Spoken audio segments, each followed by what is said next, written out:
हाँ जी बच्चे, सभी बच्चों को वंदे मातरम, जय हिंद। जैसा कि आपको पता है कि हम लोग सुपर टेट में हिंदी पढ़ रहे हैं और हिंदी में हम लोग ब्राह्म चिन्ह पढ़ रहे थे और ब्राह्म चिन्ह में कुछ ब्राह्म चिन्ह हम लोगों ने पूरे किए थे। तो उसके आगे जो भी ब्राह्म चिन्ह का क्रम है वो हम आगे अब पढ़ते हैं आगे। ठीक है, तो देखते हैं कि ब्राह्म चिन्ह क्या था। जैसा कि एक दो ब्राह्म चिन्ह या फिर ब्राह्म चिन्ह थोड़ा सा रिवाइज करा देते हैं।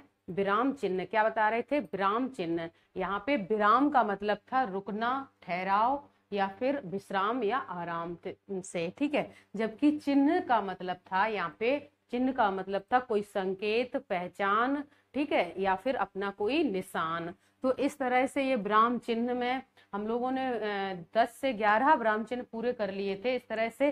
लेकिन आगे जो भी नंबर होगा मुझे पता नहीं, याद नहीं है, लेकिन कि आगे जो भी नंबर होगा आपका वो आगे बढ़ते हैं कि अब हम लोगों ने जो ब्राह्म चिन्ह पढ़ना है वो ब्राह्म चिन्ह का नाम है तुल्यता ब्राह्म चिन्ह। क्या होगा? तुल्यता चिन्ह। ठीक है, तुल्यता चिन्ह। जैसा कि हम लोगों ने योजक चिन्ह पढ़े थे, पूर्ण विराम, अर्ध विराम, अल्प विराम। ठीक है, इस तरह से आपके कई ब्राह्म चिन्ह पूरे हो गए थे।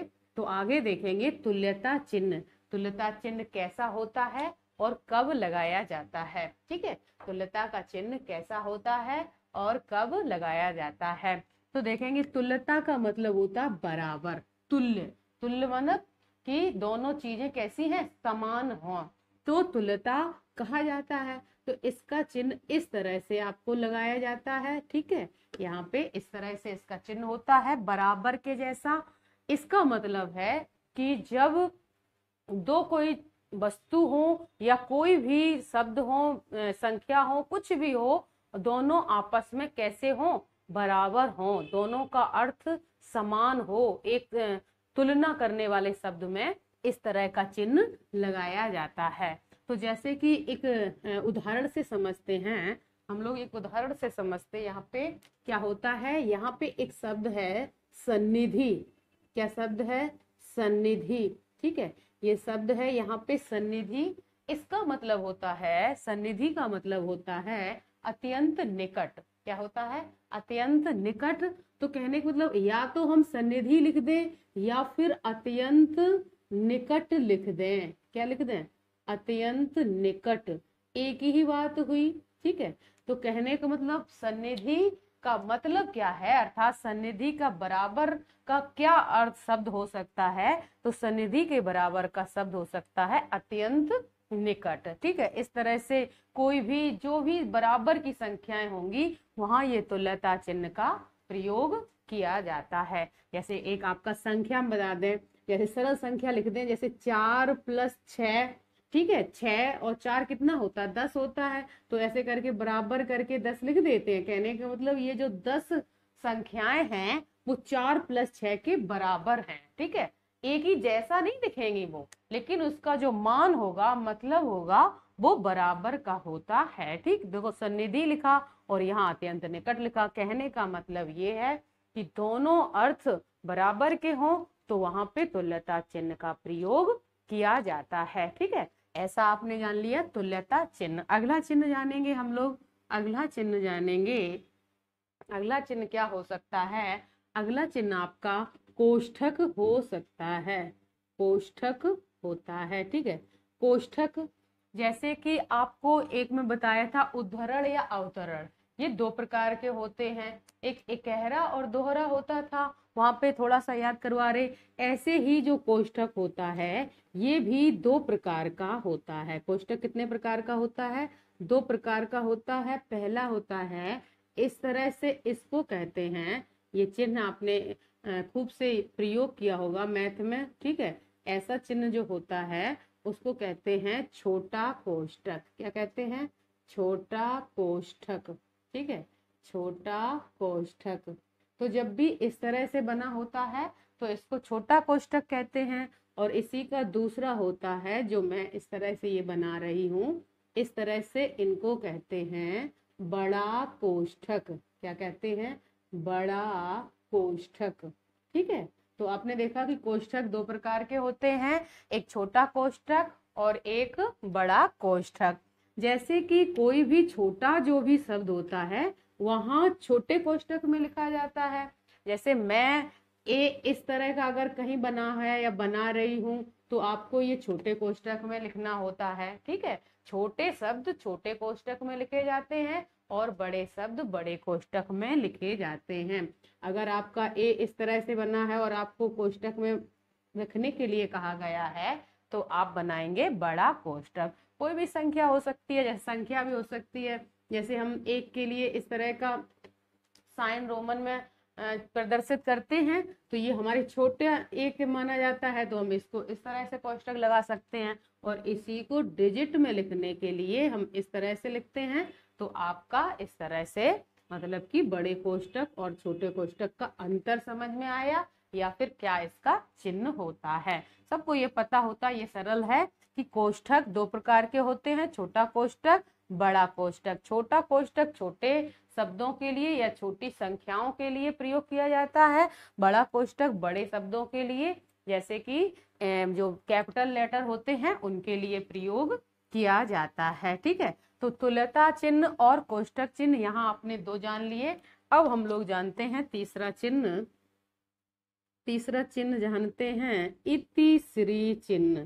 क्या चिन्ह का नाम है? इतिश्री चिन्ह। ठीक है, इतिश्री चिन्ह, या इसी को दूसरा नाम से जानते हैं समाप्ति सूचक। किस नाम से? समाप्ति सूचक। ठीक है, समाप्ति सूचक चिन्ह। ठीक है, इतिश्री चिन्ह या समाप्ति सूचक चिन्ह ये कैसा होता है? ये दो प्रकार से बनाया जाता है। या तो देखो आपको क्या होता है, जैसा कि इसमें लिखा इतिश्री या समाप्ति सूचक, आपको इतिश्री लिखा मिलेगा। समाप्ति सूचक तो इसका सरल शब्द यहाँ लिख दिया ताकि आपको समझ में आ जाए। इतिश्री का मतलब है जब भी आपका कोई पाठ है, कोई निबंध है, कोई टॉपिक है जो आपका पूरा समाप्त हो जाता है तो इतिश्री चिन्ह का प्रयोग किया जाता है। जैसे कैसे इसका चिन्ह होता है, या तो कभी कभी इस तरह से, जैसे एक ऊपर छोटी लाइन फिर बड़ी लाइन, इस तरह से आपको चिन्ह दिखाई देता है, लगा रहता है। तो कहने का मतलब अब चीज यहाँ पे आपकी समाप्त हो चुकी है, खत्म हो चुकी है। जो भी आपका पाठ था, निबंध था, या कोई आप शीर्षक कुछ लिख रहे थे वो आपका समाप्त हो गया। तो लास्ट में आपने देखा होगा जो भी हिंदी की किताब होती हैं उसमें एक पाठ खत्म होने पर ऐसे चिन्ह बने होते हैं। ठीक है, या तो इसको ऐसे बनाया जाता है या दूसरी तरफ से इसको कभी कभी इस रूप में भी बना देते हैं। ठीक है, इस तरह भी बना मिलता है। तो ये ऐसा चिन्ह क्या कहलाएगा? इतिश्री चिन्ह या समाप्ति सूचक चिन्ह। ये कब प्रयोग किया जाता है? ये किसी भी पाठ या निबंध या कोई शीर्षक के समाप्त होने पर प्रयोग किया जाता है। इससे पता चलता है कि ये शीर्षक, ये पाठ, ये निबंध पूर्णतः समाप्त हो चुका है, इसलिए इसको समाप्ति सूचक चिन्ह कहते हैं। सरल सी भाषा में इतिश्री चिन्ह भी कहा जाता है। तो यहाँ हम लोगों ने तीन चिन्ह पढ़ लिए, तुल्यता, कोष्ठक, इतिश्री। ठीक है, तुल्यता, कोष्ठक, इतिश्री। अगला पढ़ेंगे, बहुत ही अच्छा अगला आपका चिन्ह है प्रश्नवाचक चिन्ह।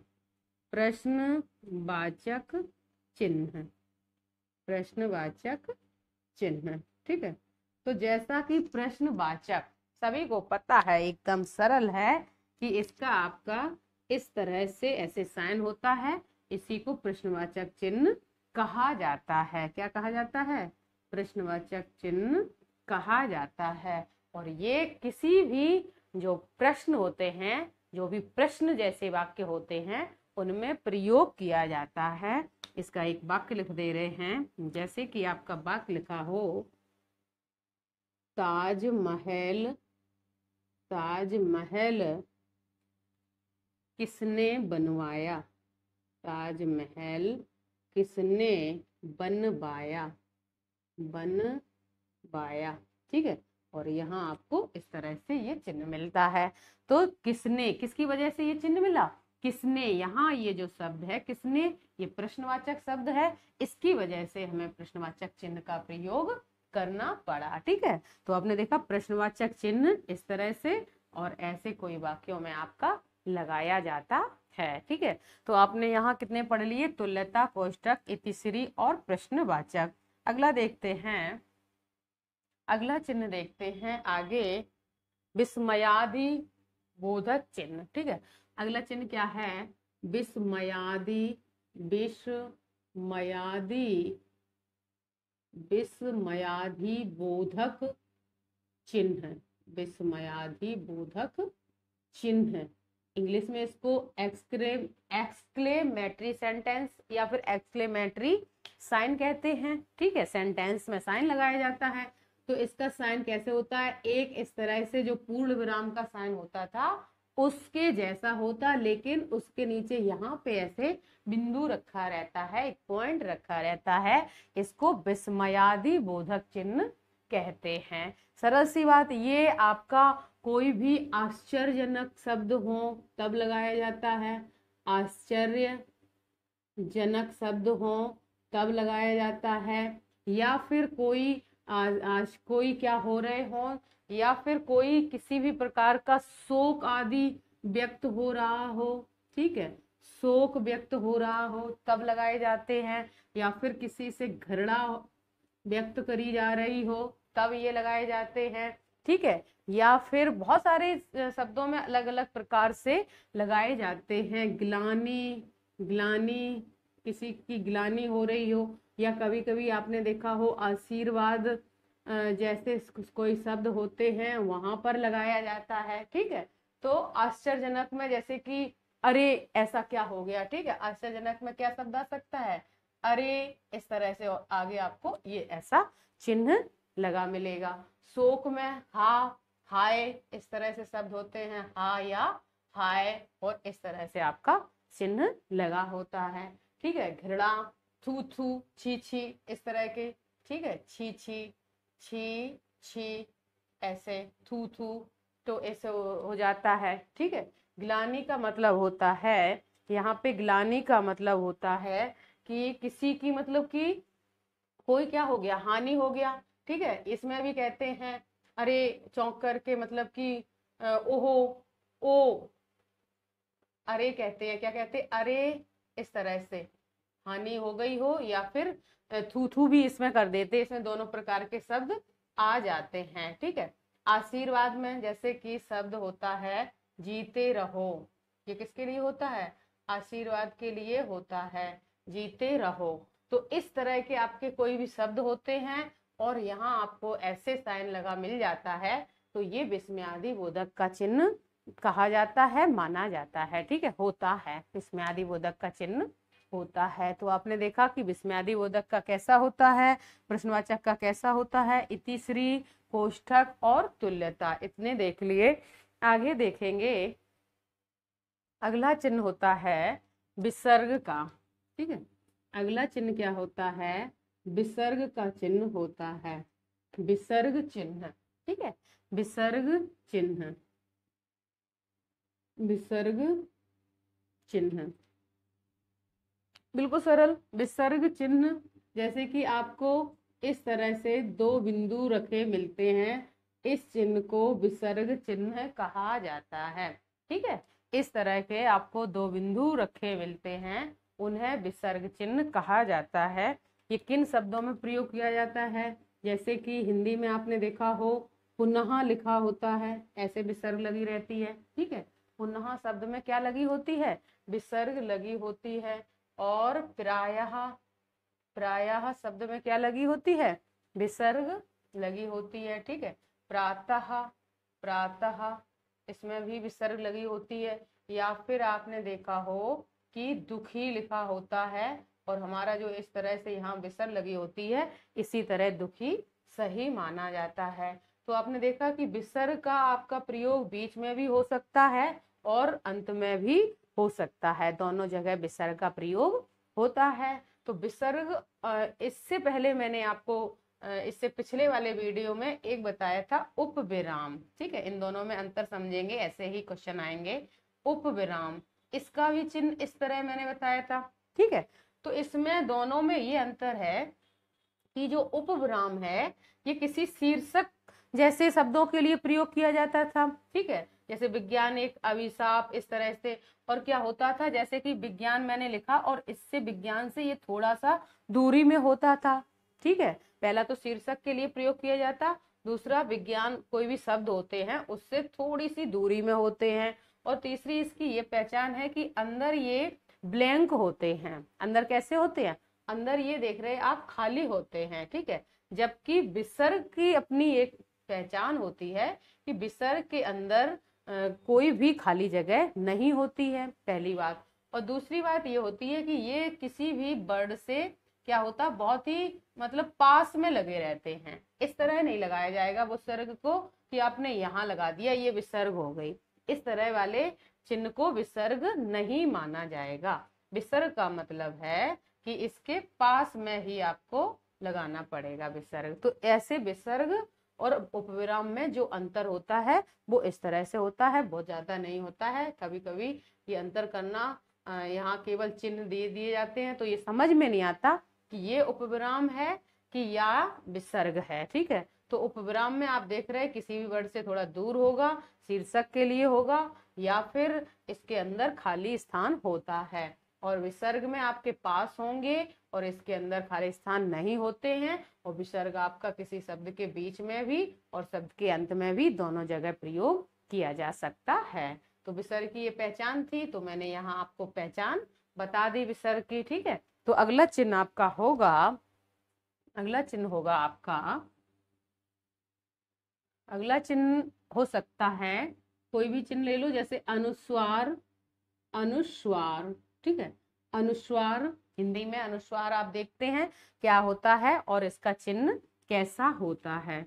तो जो अनुस्वार होता है, आपने देखा कि इसका कोई भी वर्ड होता है उस पे इस तरह से बिंदी रख दी जाती है, उसको अनुस्वार कहा जाता है। इसका चिन्ह इस तरह होता है, ठीक है। किसका? अनुस्वार का चिन्ह इस तरह होता है। जैसे कि बहुत सारे शब्द होते हैं, जैसे आपका रंग लिखा होता है, संसार लिखा होता है, ठीक है, संसार, या फिर कोई भी शब्द हो सकते हैं, मयंक। इन सब में किसका चिन्ह लगा हुआ है? इन सब में चंद्रबिंदु का चिन्ह लगा हुआ है, ठीक है। इन सब में चंद्रबिंदु का चिन्ह लगा हुआ है। आपको याद रखना होगा कि इसकी एक पहचान होती है कि जब भी किसी शब्द पे चंद्रबिंदु का चिन्ह लगा होता है तो वो शब्द हमेशा तत्सम के होते हैं। कैसे होते? अनुस्वार युक्त शब्द हमेशा तत्सम के होते हैं। यहाँ एक जानकारी और आपको बता दी कि इससे भी आसानी हो जाती तत्सम के पहचानने में, कि जब भी किसी पे अनुस्वार का चिन्ह लगा हो तो वे शब्द सभी तत्सम के होते हैं, ठीक। तो ऐसा अपना याद रखना। अगला चिन्ह हम लोग पढ़ते हैं। अगला चिन्ह होगा आपका, अभी इतना यही देख लेते हैं, आप चाहें तो स्क्रीनशॉट ले लें, और अगला चिन्ह हम अगली स्लाइड पर पढ़ेंगे, ठीक है। अगला चिन्ह हम अगली स्लाइड पर पढ़ेंगे।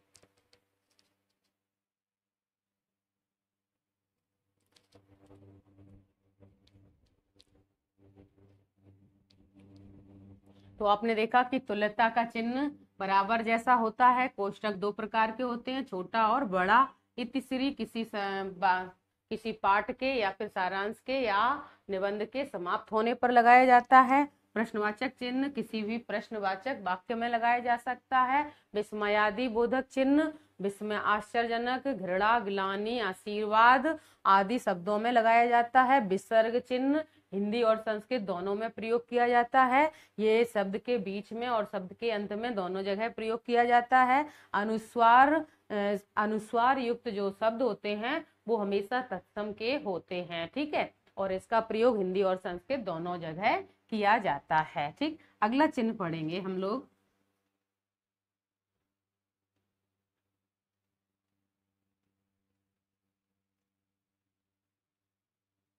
अगला चिन्ह है आपका रेखांकित चिन्ह। क्या है? रेखांकित चिन्ह। रेखांकित चिन्ह आपको सभी चिन्ह पढ़ाए जाएंगे बहुत अच्छे से, और यहाँ आपके यहाँ आपका 1 नंबर पक्का हो जाएगा। चिन्ह से आपका 1 नंबर पक्का हो जाएगा अगर आपने इसे अच्छे से पढ़ लिए और इसे देख करके आपने नोट्स बना लिए तो आपका 1 नंबर पक्का हो जाएगा, ठीक। रेखांकित चिन्ह क्या हो सकता? रेखांकित चिन्ह। देखेंगे जैसा कि यहाँ लिखा रेखांकित, कहने का मतलब कोई आपने वाक्य लिखा है और उस वाक्य में किसी एक शब्द के नीचे आपने कोई एक बड़ी लाइन खींच दी, अर्थात उसके नीचे एक रेखा खींच दी और उसने आपने मतलब प्रश्न बनाए या कुछ भी कि रेखांकित शब्द का आप अर्थ लिखो या इसकी व्याख्या करो, रेखांकित शब्द जितने हैं उस तरह से।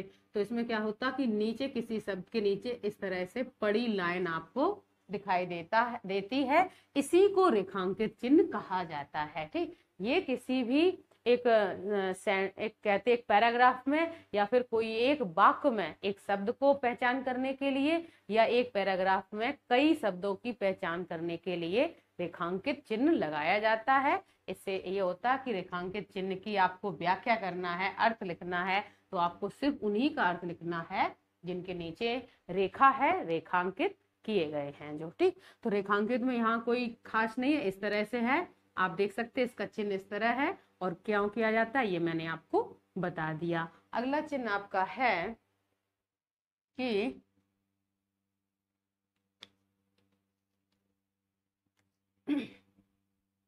अगला चिन्ह है रिक्त स्थान का। क्या है? रिक्त स्थान का, रिक्त स्थान का। ठीक है, चिन्ह क्या है? रिक्त स्थान का। तो रिक्त स्थान का चिन्ह क्या होता है कि आपको पता होता, इस तरह से डॉट डॉट लगे होते हैं और वहां आपको ये बता दिया जाता है कि ये खाली जगह है, रिक्त स्थान है, यहाँ आपका क्या हो सकता है, क्या भरा जा सकता है। इसका चिन्ह इस तरह होता है। किसी भी वाक्य में आपको रिक्त स्थान दे दिया जाता है कोई, तो आपको बताया जाता है यहाँ क्या भरना होगा, या जो भी आपसे प्रश्न बनाए रिक्त स्थान का चिन्ह इस तरह दिया जाता है। ठीक, रिक्त स्थान का तो रेखांकित का किसी पे रेखा कर देते हैं, रिक्त स्थान में आपको डॉट डॉट बना करके दिया जाता है, जिससे उसकी पहचान होती कि ये खाली जगह है, रिक्त स्थान है। ठीक, अगला चिन्ह देखेंगे। अगला चिन्ह है हलंत्यम। हलंत किसका चिन्ह है? हलंत का। ठीक है, अगला चिन्ह क्या है? हलंत का चिन्ह है। हलंत का चिन्ह आपने देखा है कि जो शब्द होते हैं उस शब्द पे इस तरह से तिरछी रेखा करके हलंत लगाया जाता है। ये शब्द पे इस तरह तिरछी रेखा करके हलंत लगाया जाता है। इसका जो हलंतम है इसका प्रयोग संस्कृत में किया जाता है। इसका प्रयोग संस्कृत में किया जाता है, कभी कभी हिंदी में भी किया जाता है, कभी कभी हिंदी में भी किया जाता है। जैसे आपको पता होता संस्कृत में फलम लिखते हैं तो आपको ये माँ से इस तरह से चिन्ह लगाकर हलंत्यम कर देते हैं। इसका मतलब होता है, इस हलंत्यम का मतलब होता है कि जो वर्ण है वहां से स्वर अलग कर दिया गया है। क्या मतलब होता है कि जो वर्ण है वहां से स्वर अलग कर दिया गया है, अर्थात अब स्वर रहित वर्ण है। कैसा वर्ण है? स्वर रहित वर्ण है। तो इसलिए आपने देखा कि हलंत्यम संस्कृत में अधिक प्रयोग किया जाता, हिंदी में कभी कभी प्रयोग किया जाता है। तो इस तरह से आपने देखा कि यहाँ पे मैंने आपको जो भी जितने भी ब्राह्म चिन्ह होते हैं वो सभी हिंदी के ब्राह्म चिन्ह बहुत अच्छे से पढ़ा दिए, और ऐसी आशा करती हूँ कि आपको ब्राह्म चिन्ह समझ में आए होंगे। ये वीडियो आपको बहुत पसंद आया होगा। ठीक है, तो आज के ब्राह्म चिन्ह में आपके जो भी जितने थे ब्राह्म चिन्ह वो सभी मैंने बता दिए, और इससे पहले वाले वीडियो में आधे बता दिए थे। तो आपका ब्राह्म चिन्ह का जो टॉपिक है वो पूरा हो चुका। जैसे मैंने प्रश्न बताए हैं इसी तरह से प्रश्न आते हैं, आप 1 से 2 बार वीडियो को देख लेंगे तो आपको याद हो जाएंगे। आज के लिए इतना ही, और अगले वीडियो में नया टॉपिक पढ़ेंगे हिंदी में। ठीक है, अच्छे अच्छे टॉपिक पढ़ते रहेंगे। ठीक, तो आप सभी लोगों को धन्यवाद, थैंक यू, नमस्कार। ठीक है, नमस्ते, जय हिंद, वंदे मातरम।